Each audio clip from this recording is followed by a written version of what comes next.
ចំណេះដឹងបន្តិចបន្តួចដែលទាហានរបស់ប្រទេសអ៊ុយក្រែនបានចែករំលែកឲ្យពួកយើងបានដឹងបើសិនបើពួកយើងធ្វើសង្គ្រាមពួកយើងក៏បីកុំយកទូរស័ព្ទ iPhone តាមដោយសារទូរស័ព្ទ iPhone មកទៀតហើយបងប្អូនហើយមកទៀតហើយថ្ងៃនេះមានអីថ្មីទៀតហើយបងប្អូនបាទអញ្ចឹងថ្ងៃនេះដែរខ្ញុំចង់ចែករំលែកជូនបងប្អូនពាក់ព័ន្ធជាមួយនឹងការកំណត់ផ្លាស់ការកំណត់ឆាត call អីឲ្យវាចេញខ្លួនគ្រប់អញ្ចឹងបងប្អូនបាទហើយសម្រាប់បងប្អូនដែលគាត់តាមដាក់ឬក៏អត់តាមដាក់អត់ហើយលើបងប្អូនទាំងអស់គ្នាទេបាទថ្ងៃនេះខ្ញុំចង់ចែករំលែកបន្តិចហើយបងប្អូនមើលវីដេអូនេះចប់បងប្អូននឹងអាចកំណត់ខ្លួនឯងបានបាទអញ្ចឹងយើងទៅកំណត់ទាំងអស់គ្នាតោះពីដំបូងបងប្អូនទាំងអស់គ្នាចូលទៅកាន់ setting របស់យើងមកបាទ setting គឺជាការកំណត់មករួចហើយបងប្អូនទាំងអស់គ្នា scroll ចុះទៅក្រោមរកពាក្យថា access stability នេះមកនេះរូបសញ្ញាបាត់ដៃនេះមក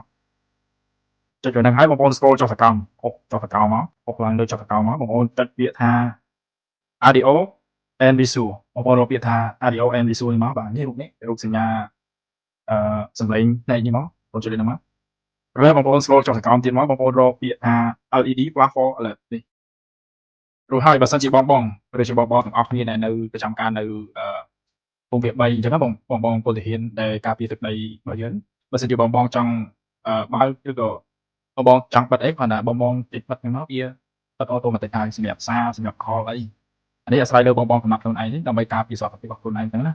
ត្រូវជាក្រុមបើសិនជាបងចង់បើកបងអាចបើកបានគ្រាន់តែចុចលើប៊ូតុងបើកនេះមករួចជាការស្រេចដែរ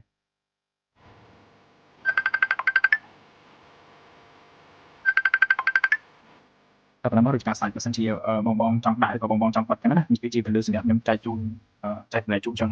អញ្ចឹងគឺវីដេអូនេះគឺមានតែប៉ុណ្្នឹងទេអរគុណទៅដល់បងប្អូនទាំងអស់គ្នាក្នុងការតាមដានទស្សនាវីដេអូជូនពរបងប្អូនទាំងអស់គ្នាក៏ដូចជាបងពលទាហានដែលការពារទឹកដីនៅខាងភូមិភាគ3ទាំងក្រុមប្រទល់ខេត្តទាំងអីនេះគឺឲ្យបងសុខសុវត្ថិភាពកុំឲ្យមាន